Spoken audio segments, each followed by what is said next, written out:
In this interview series from the CQF Institute, we ask leading quants to reflect on their careers, the skills needed for quantitative finance, and to offer their views on the latest industry developments. What do you think are the most important future skills aspiring quants should acquire?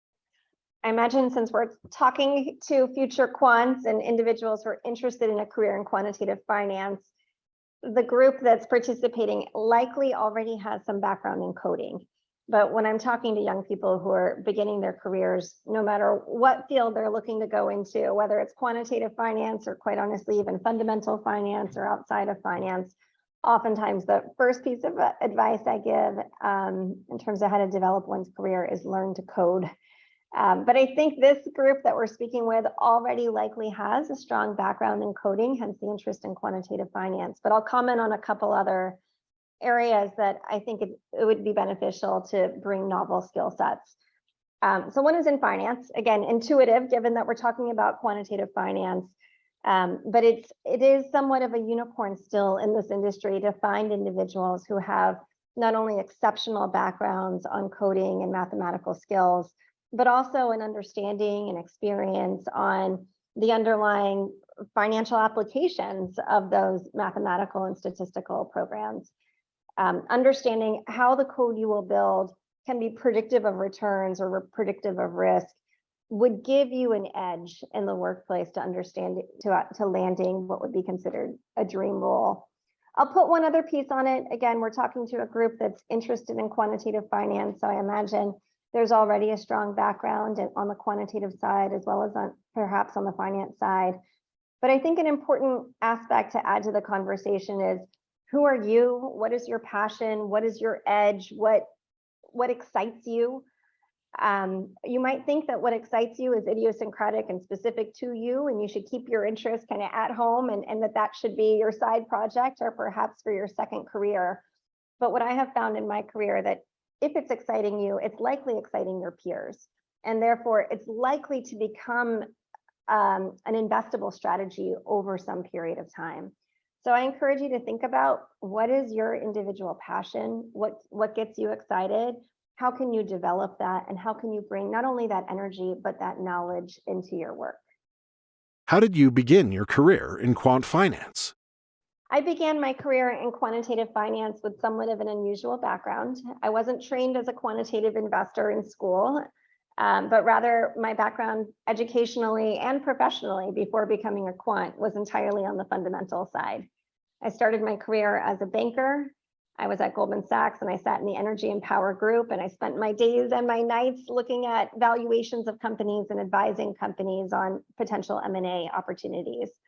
I then got my graduate degree from the Wharton School. I got an MBA at a time when Wharton wasn't producing a lot of quants. Most of my peers from business school, to the extent they went into the buy side or went into finance, it was entirely, in fact, on the fundamental side. After having spent a couple years at Goldman and then a couple years at Wharton, I wanted to try my experience going in-house. So I again worked in a fundamental role. I was at Johnson & Johnson for a few years, evaluating licensing candidates and M&A candidates, and again, thinking about how are the underlying assets valued from a purely fundamental perspective. I became a quant through somewhat of an unexpected path. I was reading the Wall Street Journal, and I heard about an investment strategy that was investing in the most remote pockets of the world and using data-driven techniques to identify inefficiencies. I thought it sounded interesting. I cold called the CIO. He recognized that I wasn't a quant, but recognized that I had a lot of grit, a lot of passion, and figured he was looking for talent. He would just bring in someone and see where their skills could best be utilized. It was in that context that, again, I brought this differentiated background. I learned to code on the job, and it turned out to be incredibly fortuitous. And this is why I said previously, bring your own edge, bring your own passion, bring your own distinctiveness. You can learn to code, you can learn finance. You're better off if you do that early on. But what makes you distinctive, or what made me distinctive in my case, really was the key to what set my career in motion. If you could go back in time, what advice would you give yourself when you first started your career as a quant? I would give my younger self would be to trust yourself. I came into quantitative finance, as I discussed previously, with an atypical background, not having the training in quantitative finance, but having training in other areas.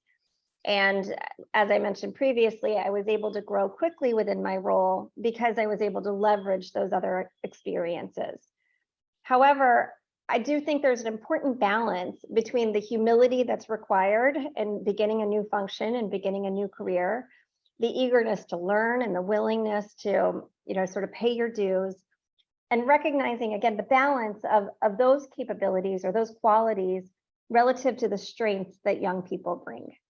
And this is becoming more relevant in a world that moves faster and in a world where technology is evolving at a very rapid pace. Young people bring incredible qualities that it's very hard to capture in the context of a very experienced hire.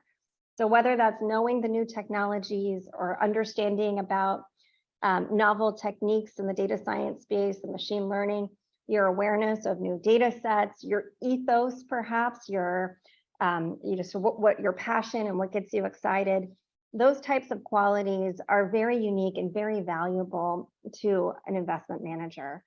So as individuals are beginning careers in quantitative finance, as I've said, I encourage you to bring the skill sets that you have, and then beyond bringing them, to understand that they are incredibly useful, incredibly distinctive, and you should trust yourself in utilizing those insights to help build an organization.